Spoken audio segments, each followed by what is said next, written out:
Hi, my name is Rob Regovich of Johnson Rohoff, and this is a pecha kucha about a trip that Ted McDonald and I took to the Consumer Electronics Show in Las Vegas. So let's start with CES and what it is. And what it is ridiculous, crazy ridiculous.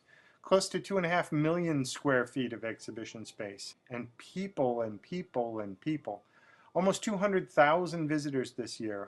And to finish with the stats, there were a billion exhibitors. Okay, not a billion, but more than 3,500. And of that, more than 600 were tiny little startups with tiny little booths, most of them just looking for financing.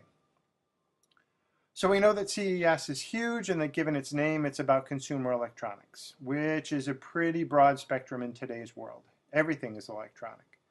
So I'm going to start talking about the show in some detail through a couple of filters. And filter one is that its location is Las Vegas. And Las Vegas is its own filter. Things that wouldn't possibly seem normal in any other place in the world are normal here. We stayed in a hotel that looked like an Egyptian pyramid. Why a pyramid? Don't ask that question in Vegas. Never ask why. Which kind of becomes a theme at this show. Don't ask why. Just embrace the crazy. Just look at it and let it go. This then is what we saw and what we did at CES. First of all, we saw relaxation chairs. Fancy massaging relaxation chairs. Actually, after the chairs, I don't know what else we saw. End of presentation. Okay, we saw more than chairs, but there were even more chairs than you'd expect, and every one of them was the best relaxation chair ever. And we saw a lot of virtual reality devices. We put on a lot of visored headsets. I'm going to show a couple of shots of Ted in visors and then another of other people in headsets. If I thought there was a theme to the show, it was probably virtual reality. All over the place. Complicated headsets that covered eyes and ears, simpler headsets that used a phone to provide sound and vision, sets that augmented reality with a camera on the top and then projections in front of you, sets that just projected a tiny screen to a portion of your vision. The immersive 360-degree experience was everywhere, with lots of different commercializing filters.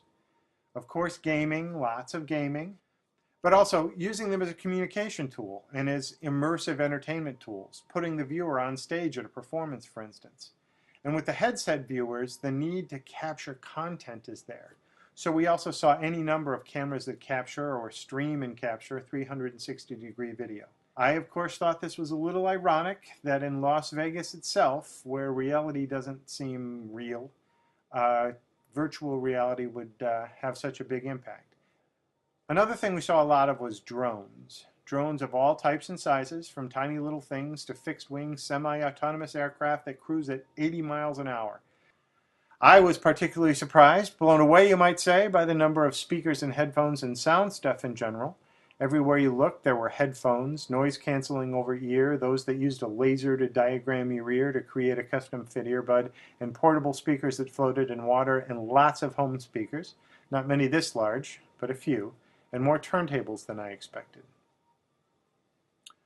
A large section of the show is devoted to fitness stuff. I loved this VR bike experience. Building on their existing technology, Zwift was adding a VR bike that you can connect with riders anywhere to take a ride in your basement. And there were a lot of ways to measure and track your heart rate, wattage, blood pressure, and of course Wi-Fi shirts and Wi-Fi shoes and Wi-Fi socks to do all kinds of magical things. And with the fitness, lots of technology transportation toys. This is a single-wheeled skateboard, kind of if a Segway and a skateboard had a baby. Ted did really very well on it. In my opinion, the big deal was how connected everything at the show was. The acronym is IoT, or Internet of Things, and everything's Bluetooth or Wi-Fi. Everything. Toilets included. I didn't ask too many questions, but we saw a number of toilets, at least one of which kept an ongoing record of your bowel movements.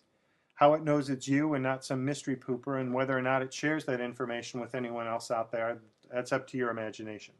But the point is that almost everything in our lives is soon to be able to be controlled wirelessly and will be generating information about us and for us. And while I may not need or want a toilet to help me poop, electronic control of my indoor garden with sensors telling me when to water and fertilize might be worth it. But there are advantages and disadvantages to a lot of this technology, and so much of it is technology just for technology's sake. There are a lot of people there just to worry about trends. This infographic is from Ericsson, who have a lot of skin in the game.